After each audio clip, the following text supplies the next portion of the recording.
नारद एकत्र होकर के परस्पर विचार विमर्श कर रहे थे कि घोर कलयुग निकट आ रहा है, इस युग में प्राणियों को महान कष्ट प्राप्त होगा, अतः इस दुख से मुक्ति पाने के लिए कौन सा उपाय किया जाए।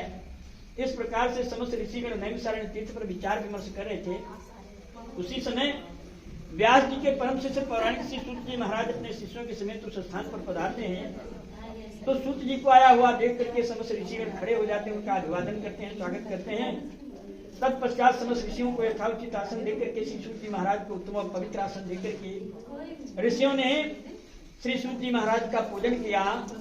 पश्चात उनसे प्रश्न किया कि हे ऋषिवर, घोर कलयुग निकट आ रहा है, इस युग में जो वेद विद्या से रहित एवं अज्ञानी एवं पापी मनुष्य होंगे, प्राणी होंगे, उनका उद्धार कैसे हो सकेगा। क्योंकि इस कलिकाल में कैसे लोग होंगे जैसे कि भगवंत कथा न रुचेगी जिन्हें, न शास्त्र की बात पर ध्यान धरेंगे और पढ़ के अंग्रेजी कहाएंगे, साहब होटल में मदपान करेंगे, करे खंडन तीर्थ मंदिर का नहीं पुण्य कथा दान करेंगे, कभी चंचल तीय पराई चाहे घर की घरनी का नमान करेंगे। तो जब इस प्रकार के लोग इस कलिकाल में होंगे तो उनके उद्धार के लिए कोई मार्ग बताइए जिससे थोड़े समय में मनुष्य पुण्य प्राप्त करे, मनवांछित फल प्राप्त करे। कुछ इस प्रकार से इसकी कथा सुनने की हमारी इच्छा है। ऋषियों के मुख से ऐसे वचन सुनकर के सूत जी महाराज कहते, ऋषियों आप लोग परम धन्य हैं जो परोपकार की इच्छा किया करते हैं। इसके बाद लोगों के समक्ष में उस व्रत का कथन करूंगा जिस व्रत को नारद जी ने श्री लक्ष्मी नारायण भगवान से पूछा था और श्री लक्ष्मीपति भगवान ने मूल से नारद जी को कह सुनाया था, वह मैं कह रहा हूं, ध्यान से सुनो। तो सूत जी महाराज के ऋषियों, एक समय नारद जी समस्त ब्रह्मांड का भ्रमण करने के पश्चात इस मृत लोक में आते हैं। तो मृत लोक में आकर के नारद जी देखते हैं कि जितने भी मनुष्य हैं, जितने भी प्राणी हैं, सबके सब अपने पाप कर्मों के द्वारा नाना प्रकार की योनियों में जन्म लेकर के तमाम दुखों से परिपूर्ण हो रहे हैं, दुखी हो रहे हैं। ऐसा देख करके नारद जी को बड़ी दया आई, बड़ा कष्ट हुआ। क्यों कहते हैं संत का हृदय बड़ा कोमल होता है, संत हृदय नवनीत समाना। नवनीत माने मक्खन के समान संत का हृदय हुआ करता है, जो दूसरों का दुख देख करके दुखी हो जाता है। इसलिए इस प्रकार से नारद जी को बड़ा कष्ट हुआ। मन में विचार करते हैं कि कौन सा यत्न करूं, कौन सा उपाय करूं जिससे सभी मनुष्यों का दुख छूट जाए और सुख प्राप्त हो जाए। ऐसी मन में इच्छा लेकर के नारद जी वैकुंठ को प्रस्थान करते हैं।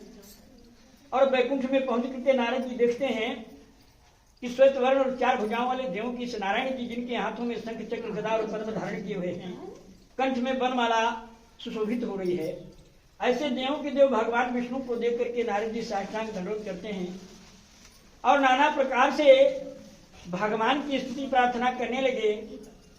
इस प्रकार से नारद जी को प्रार्थना करते हुए देख करके भगवान विष्णु ने नारद जी से प्रश्न किया, पूछा कि हे मुनि श्रेष्ठ नारद, आपका वैकुंठ लोक में किस लिए पदार्पण हुआ। हे मुनि श्रेष्ठ, आप यहाँ किस उद्देश्य से आए हैं, अपने आने का कारण कहें। तो नारद जी कहने लगे कि प्रभु, मृत्यु लोक के जन सकल हैं युत क्लेश अनंत, अब कहीं उपाय से मुक्त हूँ तो भगवंत। हे भगवान, मैं तो मृत्यु लोक से चला रहा हूँ, वहां पर जितने भी मनुष्य हैं, प्राणी हैं, सबके सब अपने पाप करने के द्वारा तमाम प्रकार के दुखों से पीड़ित हो रहे, दुखी हो रहे हैं। इसलिए हे प्रभु, यदि आप हम पर दया रखते हैं तो बतलाइए उन सभी मनुष्यों का समस्त दुख को थोड़ा सा उपाय करने से दूर हो जाए। कोई ऐसा उपाय बतावें, कोई ऐसी विधि बतावें जिससे थोड़े समय में मनुष्य पुण्य प्राप्त करे, मनवांछित फल प्राप्त करे। कुछ इस उद्देश्य से हम आपकी शरण में आए हैं। तो नारद जी के मुखारबिंद से वचन सुनकर के भगवान कहते, नारद, मनुष्यों की भलाई के लिए तुमने बड़ी उत्तम बात पूछी है। जिस कार्य के करने से मनुष्य मोह से छूट जाता है, मैं कह रहा हूं, सुनो। बहुत पुण्य का देने वाला स्वर्ग तथा मनुष्य लोग दोनों में दुर्लभ है, उत्तम व्रत है। आज मैं प्रेम बस होकर तुमसे कह रहा हूं, क्योंकि इस कलिकाल में बहुत बड़ा उपाय शायद लोग न कर सकें, यज्ञ आगादि न कर सकें। इसलिए छोटा सा उत्तम उपाय हम आपको बताते हैं। वो छोटा सा उत्तम उपाय है भगवान श्री सत्यनारायण का व्रत तथा पूजन। जो मनुष्य इस व्रत पूजन को श्रद्धा विश्वास के साथ धारण करेगा, वह मनुष्य यहाँ मृत्यु लोक में सुख भोग करके अंत में मृत्यु के पश्चात वैकुंठ को प्राप्त होगा। इस प्रकार से भगवान के मुख से वचन सुन करके नारद जी कहने लगे कि प्रभु, उस व्रत का फल क्या है, विधान क्या है, किसने व्रत किया, किस दिन व्रत करना चाहिए, सब विस्तार से वर्णन करो। तो भगवान कहते हैं कि नारद जा दिन चित्त विशुद्धि, सुने यह सत्य कथा कर पूजा, फल ले ऋतु भव पावे जो, अर्जुन बनावे विप्र तनुजा। पंचामृत में अनवाय प्रभु, सब दे कर भोग सुने जो मनुजा। ब्राह्मण भोज करे सहजाति, यही दुख मुक्ति उपाय न दूजा, यही दुख मुक्ति उपाय न दूजा। भगवान कहते हैं दुख शोक आदि को दूर करने वाला, धन धान्य को बढ़ाने वाला, सौभाग्य तथा संतान को देने वाला यह व्रत सभी स्थानों पर विजयी करने वाला है। भक्ति और श्रद्धा के साथ किसी भी दिन मनुष्य सायंकाल के समय अपने बंधुजनों के साथ धर्मपरायण होकर भगवान सत्यनारायण का व्रत पूजन करना चाहिए। नैवेद्य केले का फल, घी, दूध, गेहूं का चूर्ण इत्यादि सवाया लेना चाहिए। यदि गेहूं का चूर्ण उपलब्ध न हो तो साठी के चूर्ण ग्रहण कर सकते हैं, चावल के चूर्ण ग्रहण किया जा सकता है। शक्कर नहीं है तो गुड़ मिला सकते हैं। सभी भक्षण पदार्थ जमा करके और सवाई लगा करके भगवान को अर्पण करना चाहिए, भोग लगाना चाहिए। तत्पश्चात अपने बंधुजनों के सहित ब्राह्मणों को भोजन करावें। पश्चात श्रद्धापूर्वक स्वयं भोजन करें। नृत्य गीत आदि का आचरण करता हुआ भगवान का नाम स्मरण करता हुआ समय व्यतीत करें। इस तरह से व्रत करने पर मनुष्य की इच्छा निश्चय पूर्ण होती है। विशेष करके कल काल में भूमि पर यही मोक्ष का सबसे सरल उपाय है। इस श्री स्कंद पुराणे रीवा खंडे सत्यनारायण व्रत कथायाम प्रथमो अध्याय। बोलो लक्ष्मी नारायण भगवान की जय।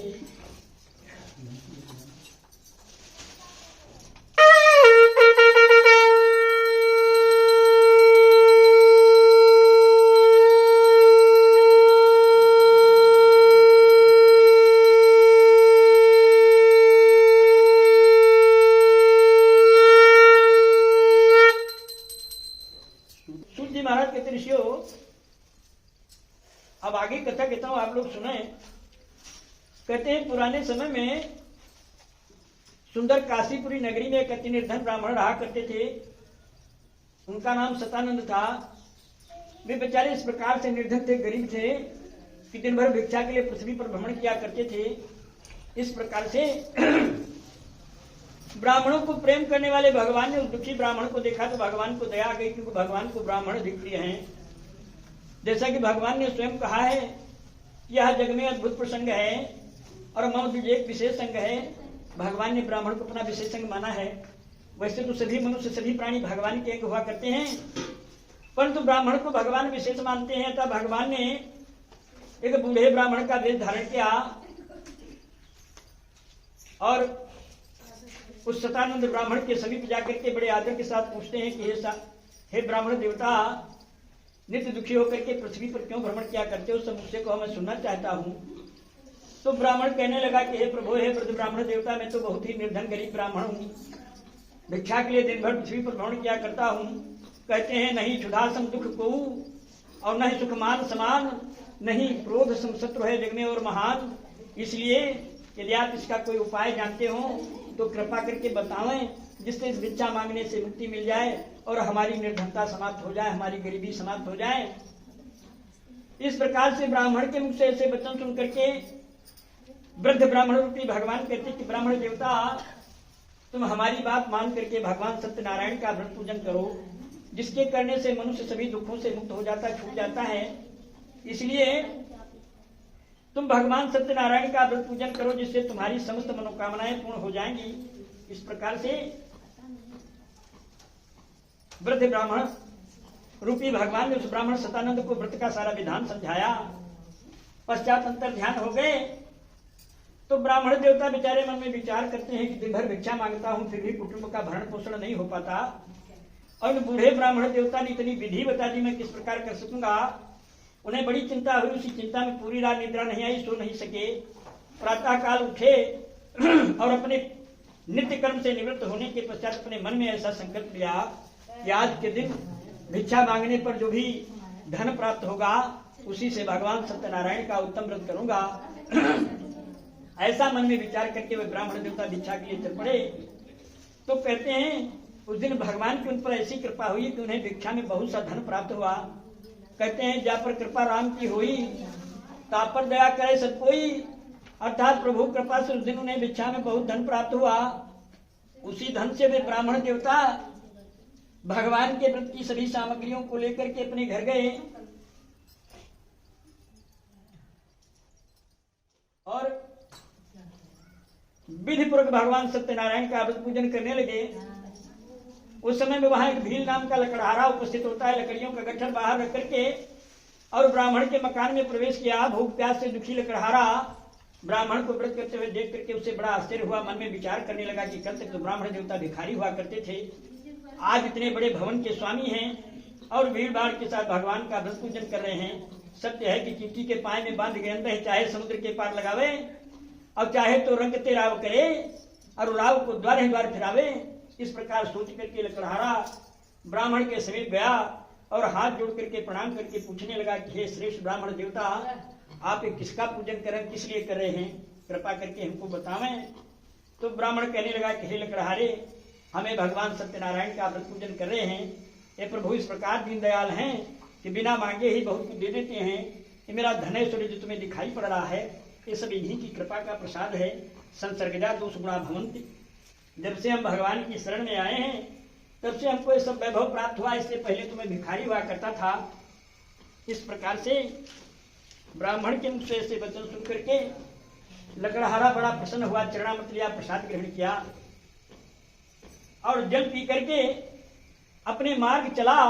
अपने मन में ऐसा संकल्प लिया कि आज के दिन लकड़ी बेचने पर जो भी मुद्रा प्राप्त होगी उसी से भगवान सत्यनारायण का उत्तम व्रत करूंगा। ऐसा मन में विचार करके वह बूढ़ा लकड़हारा लकड़ियों का गट्ठर लेकर के चल पड़ा। प्रभु कृपा से वैसी सुंदर नगरी में जा पहुंचा जहां पर सब धनी लोग रहा करते थे।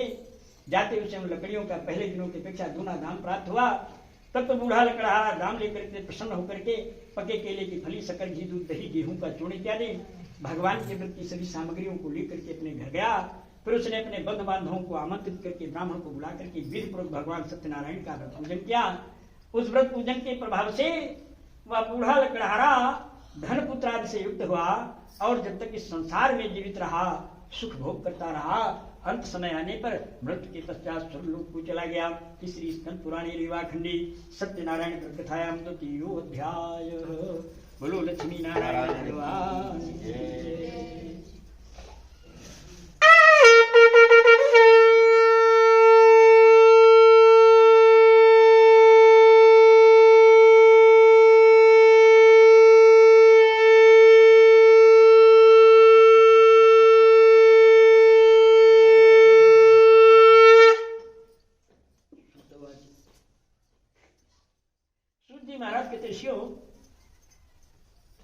अब आगे कथा कहता हूं, आप लोग सुने।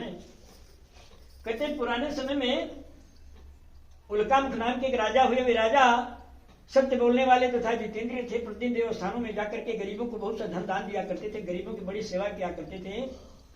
वे राजा देवालय में जाकर के ब्राह्मणों को इतना दान देते थे कि ब्राह्मण संतुष्ट हो जाया करते थे। उनकी पत्नी कमल के समान वाली सती साध्वी थी। सती वो ऐसी थी कि एक धर्म एक व्रत नेमा, काय वचन मन पति पद प्रेमा। इस प्रकार की पतिव्रता पत्नी थी उनकी, परंतु दुर्भाग्यवश उन्हें कोई संतान प्राप्त नहीं हुई। संतान प्राप्ति के निमित्त वे राजा उल्कामुख बड़ा चिंतित हुए। एक समय वे राजा उल्कामुख संतान प्राप्ति हेतु अपनी पत्नी के सहित भद्रशिला नदी के तट पर भगवान सत्यनारायण का व्रत कर रहे थे। उस समय में वहां एक साधु नाम का वैश्य आता है, व्यापारी है, नाव पर बहुत सा धन लिए हुए है। उसने अपनी नाव को नदी के तट पर ठहराया और दृष्टि डाली तो देखता कोई भीड़ भाड़ के साथ कुछ आयोजन कर रहा है। ऐसा देख करके वह साधु बनिया उत्सुकता उस राजा के समीप चला गया और जाकर के राजा से विनय पूर्वक पूछने लगा कि राजन, भक्ति चित्त से आप क्या कर रहे हैं, मेरी सुनने की इच्छा से आप मुझे बताइए। तो राजा कहने लगा कि हे साधु, हम निसंतान हैं, संतान प्राप्ति के निमित्त महाशक्तिमान भगवान सत्यनारायण का व्रत पूजन कर रहा हूँ। कहते हैं पति बिन सुनी मांग, पुत्र बिन है घर सुना, और दो मुक्ति के मार्ग दो बिन है दुख दूना। इसलिए हमें भगवान सत्यनारायण का व्रत पूजन कर रहे हैं।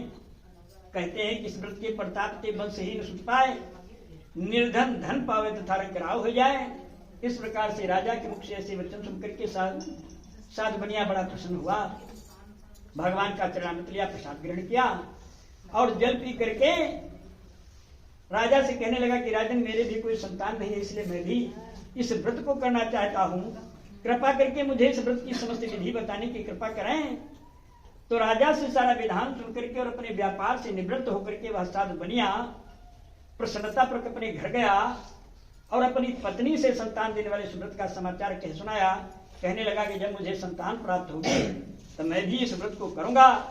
साधु ने ऐसे वचन अपनी पत्नी लीलावती से कहे। तो एक समय आया, प्रभु की कृपा दृष्टि हुई, उसकी पत्नी लीलावती एक समय सांसारिक धर्म में प्रवृत्त होकर के गर्भवती हुई और 10वें महीने में उसने एक सुंदर कन्या को जन्म दिया, जो कन्या रत्न के समान सुंदर थी।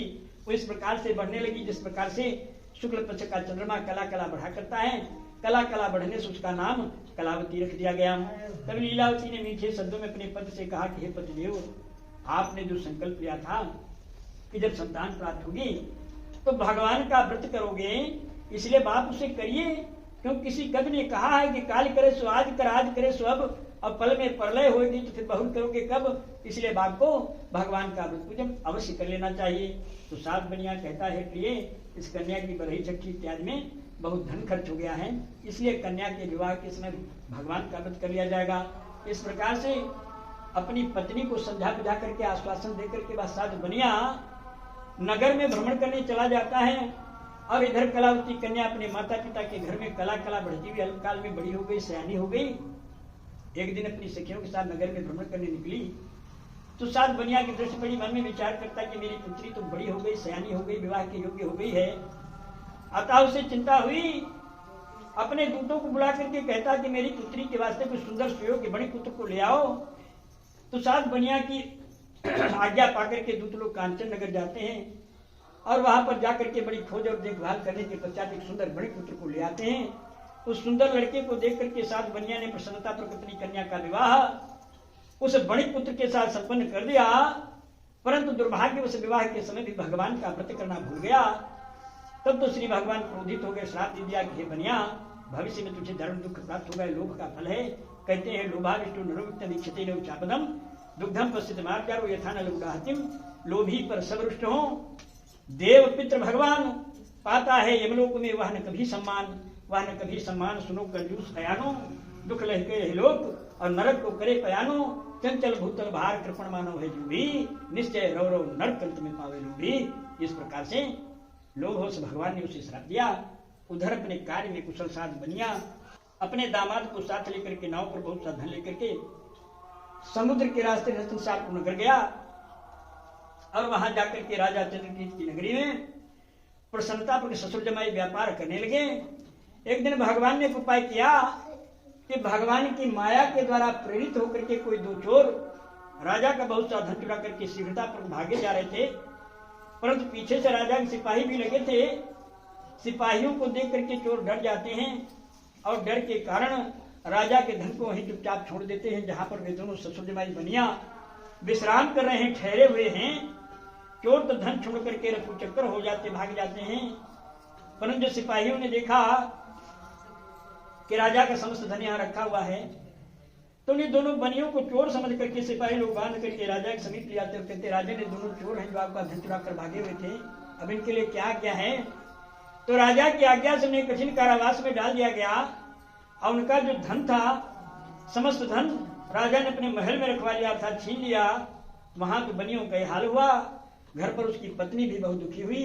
घर पर जो भी धन रखा हुआ था समस्त धन चोर चुरा कर ले गए।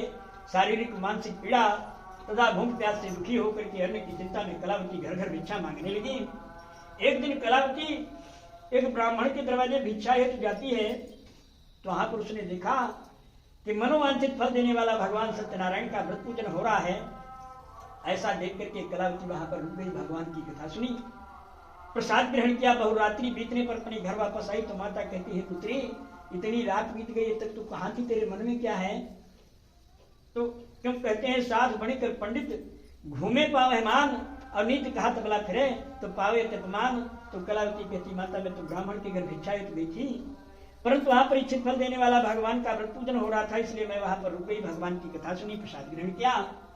पश्चात आई हुई इसी में विलंब हुआ तो लीलावती कहने लगी कि हे पुत्री यदि ऐसी बात है तो आज तू भी पूजन की सब सामग्री एकत्र कर और प्रातः काल मैं भी भगवान सत्यनारायण का व्रत पूजन करूंगी।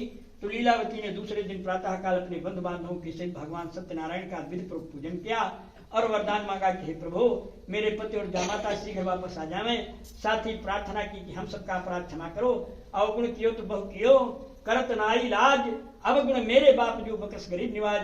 उसकी ऐसी प्रार्थना से भगवान संतुष्ट हो जाते हैं और जाकर के राजा चंद्रकेत को स्वप्न में दिखाई पड़ते, कहते राजन जो दोनों बंदी वैसे तुम्हारे कारागार में कैद हैं उन्हें प्रातः काल मुक्त कर दो। यदि ऐसा नहीं करोगे तो तुम्हारा धनराज पुत्रादि सब नष्ट हो जाएगा।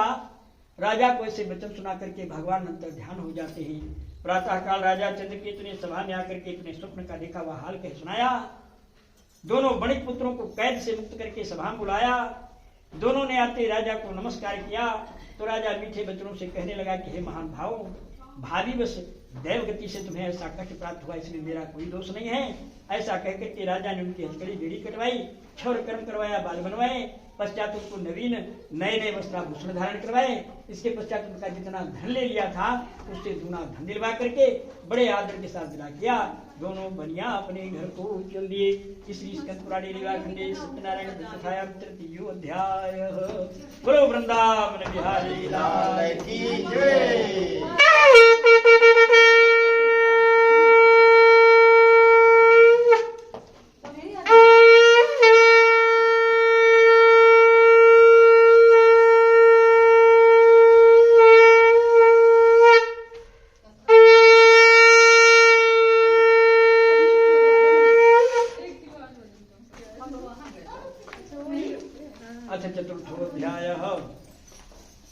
सूजी महाराज कहते हैं ऋषियों अब आगे की कथा कहता हूं आप लोग सुने।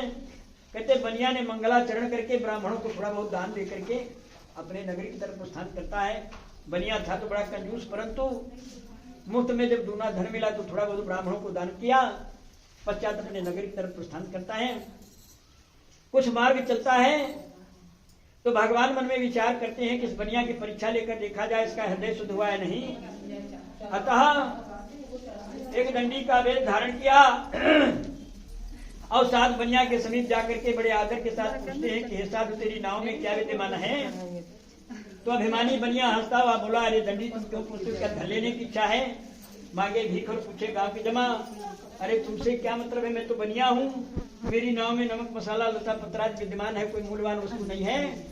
बनिया के मुख से ऐसे कठोर वचन सुनकर के दंडी भगवान कहते हैं कि तेरा वचन सत्य हो जाए, मुझे तेरे धन की आवश्यकता नहीं, मुझे तेरा धन नहीं चाहिए, परंतु जैसा तू कह रहा वैसे हो जाए, तेरा वचन सत्य हो जाए। ऐसा कहकर के दंडी भगवान वहां चले जाते हैं। कुछ दूर जाकर के समुद्र के समीप एक जगह बैठ जाते हैं। दंडी के जाने के पश्चात साधु बनिया ने अपनी नाव पर दृष्टि डाली तो देखता नाव जल के ऊपर आ गई है। उसे आश्चर्य हुआ और जब नाव पर चढ़ करके देखा तो नाव में जवाहरात की जगह लता पत्र मिला। तो बनिया मूर्छित होकर जमीन पर गिर पड़ा। जब मूर्छा खुली तो बहुत शोक करने लगा, रोने धोने लगा। तो उसका दामाद कहता है कि हे पिता, आप शोक तथा चिंता क्यों करते हो। प्रज्ञों का वचन है गतन न सोचा प्रतन्न मन्ने, तथा और भी गत सोचो न कर्तव्यो भविष्य न चिंतित वर्तमान सुखार्य वर्तन्ते विचक्षणाः। चिंता चिता से कहती है कि मैं तुमसे बड़ी हूँ, तू मुर्दे को जलाती और मैं जिंदे को जलाती हूँ। हे पिता, आपको उन्हें दंडी का श्राप है, व्यर्थ में चिंता न करें, माल पुनः मिल जाएगा। है दंडी का श्राप, उनसे जा मांगो क्षमा विनय पूर्वक आप, इसमें संदेह नहीं है। तुम दंडी स्वामी की शरण में जाकर के उनसे क्षमा याचना करोगे तो तुम्हारी मनोकामना अवश्य पूर्ण हो जाएगी। क्योंकि प्रणत पाल रघुनायक करुणा सिंधु खरार, गए शरण प्रभु राखे हैं सब अपराध विसार, तुम्हारे समस्त अपराध क्षम्य हो जाएंगे। इस प्रकार से दामाद के मुख से ऐसे वचन सुनकर के साधु बनिया खोजते खोजते दंडी के समीप पहुंच गया और जाकर के दंडी भगवान के चरणों में गिर पड़ा। कहने लगा कि प्रभु, मैंने जो आपके समक्ष सत्य भाषण किया था, जो झूठ बोलने का पाप किया, उसके लिए मुझे क्षमा करो।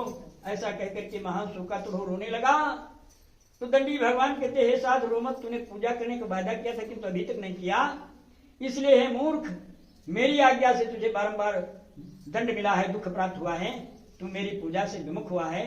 तो साधु बनिया कहता प्रभु, आपकी माया से मोहित होकर के जो ब्रह्मा इत्यादि देवता हैं वे भी आपके स्वरूप को नहीं पहचान पाते हैं। हम तो अज्ञानी हैं, मूर्ख हैं, मनुष्य हैं, हम आपको कैसे पहचान सकते हैं? आप प्रसन्न होइए, हम अपनी सामर्थ्य के अनुसार आपकी पूजा अवश्य करेंगे और हमारी पहले के समान हमारी नाव में धन भर दो। उसके से भक्ति के वचन सुनकर के दंडी भगवान प्रसन्न हो जाते हैं और उसे नीच वचनों का उपदेश करते हैं। कहते हैं कि धन का घमंड प्यारे मन से तू दूर करो और दौलत खजाना सब यहीं रह जाना है। अल्पकाल जीवन में राम पर ध्यान धरो, आए जहां से वहीं पर फेर जाना है। झगड़े लड़ाई का कुछ भी है काम नहीं, काहे को किसी से बैर तुमको बढ़ाना है। लाखन में एक बात तुमको बताऊं मैं, काहू को सताओ नहीं अंत मर जाना है।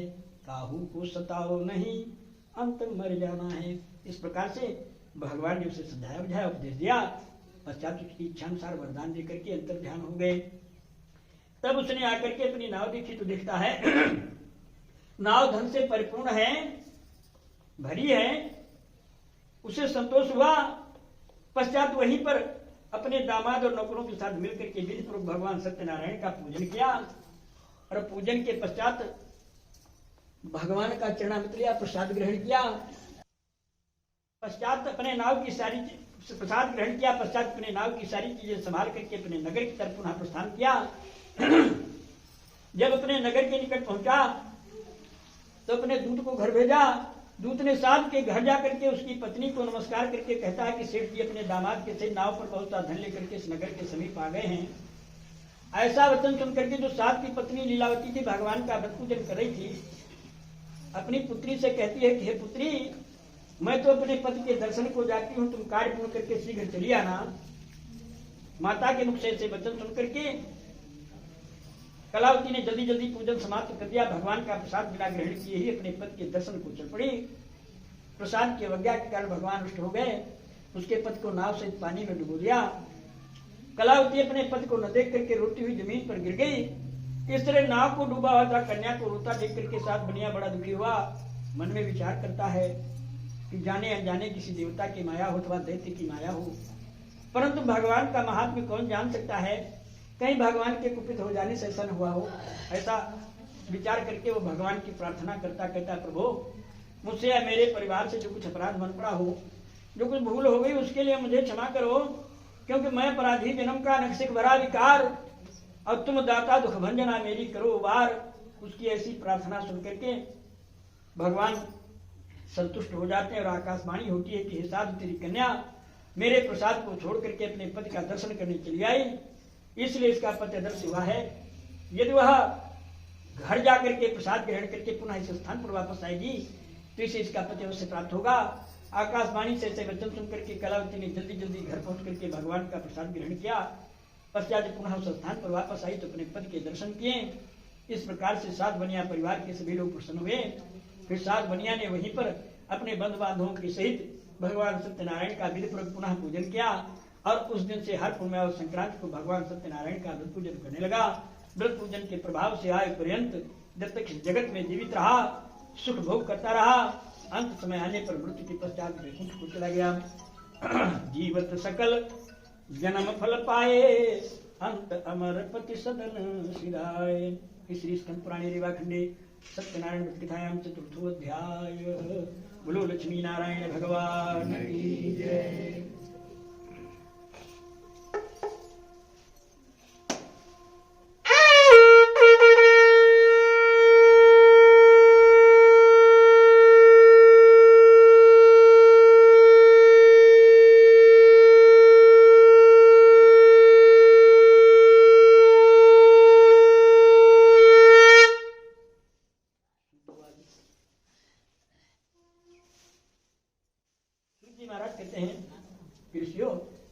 अब आगे कथा कहता हूँ, आप लोग सुने। कहते हैं पुराने समय में सतयुग में तुंगध्वज नाम के एक राजा हुए।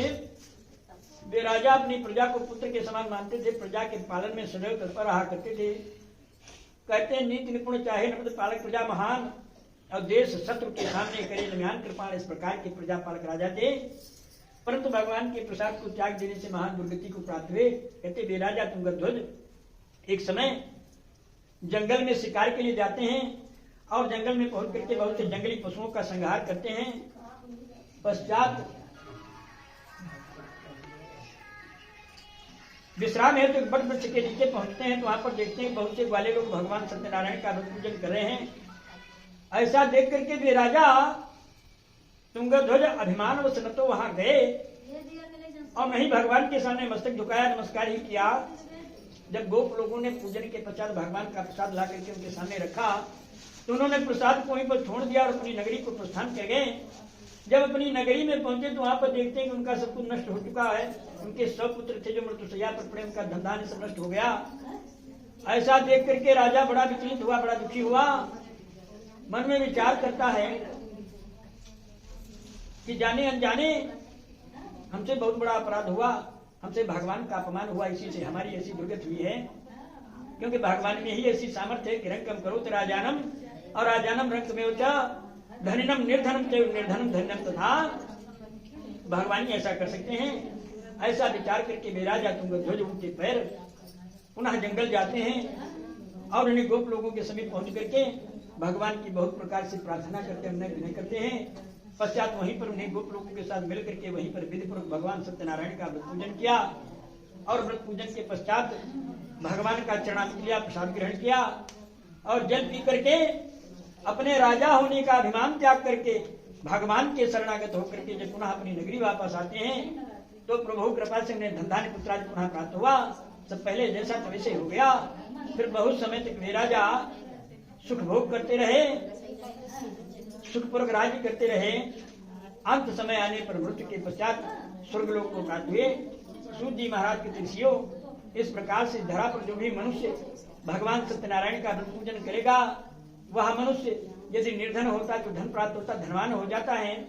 बंधन में पड़ा है तो बंधन से मुक्त होकर के निर्भय हो जाता है। संतानहीन है तो संतान की प्राप्ति हुआ करती है। एवं शरीर मनोरथ पूर्ण होने के पश्चात अंत समय में मृत्यु के पश्चात स्वर्गलोक को प्राप्त होता है। सूत जी महाराज के तिरसियों, जिन्होंने पहले इस व्रत को किया उनके दूसरे जन्म का इतिहास कहता हूँ, सुनो। कहते जो सतानंद नाम के ब्राह्मण थे वे दूसरे जन्म में सुदामा नाम के ब्राह्मण हुए जिन्होंने भगवान श्री कृष्ण जी की भक्ति करके का मोक्ष को प्राप्त किया। और कहते जो भील नाम का लकड़हारा था वह दूसरे जन्म में निषादराज हुआ जिसने भगवान श्री रामचंद्र जी को गंगा पार उतार करके स्वयं उनकी कृपा से भवसागर से पार हो गया अर्थात वैकुंठ को चला गया। और कहते जो उल्कामुख नाम के राजा थे वे दूसरे जन्म में राजा दशरथ हुए जिन्होंने आजीवन भगवान विष्णु स्वरूप श्री रंगनाथ भगवान का पूजन करके अंततोगता वैकुंठ को प्राप्त हुए।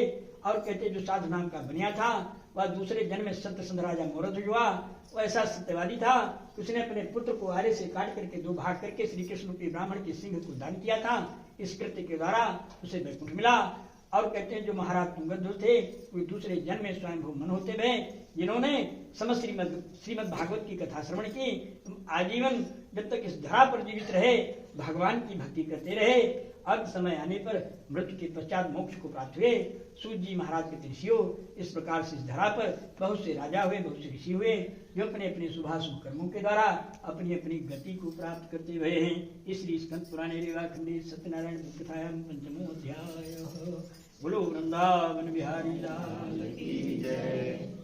सभी लोग भगवान का नाम लेंगे। श्रीमन्नारायण नारायण नारायण, श्रीमन्नारायण नारायण नारायण, श्रीमन्नारायण नारायण नारायण, सत्यनारायण नारायण नारायण, सत्यनारायण नारायण नारायण, लक्ष्मी नारायण नारायण नारायण, लक्ष्मी नारायण नारायण नारायण, बद्री नारायण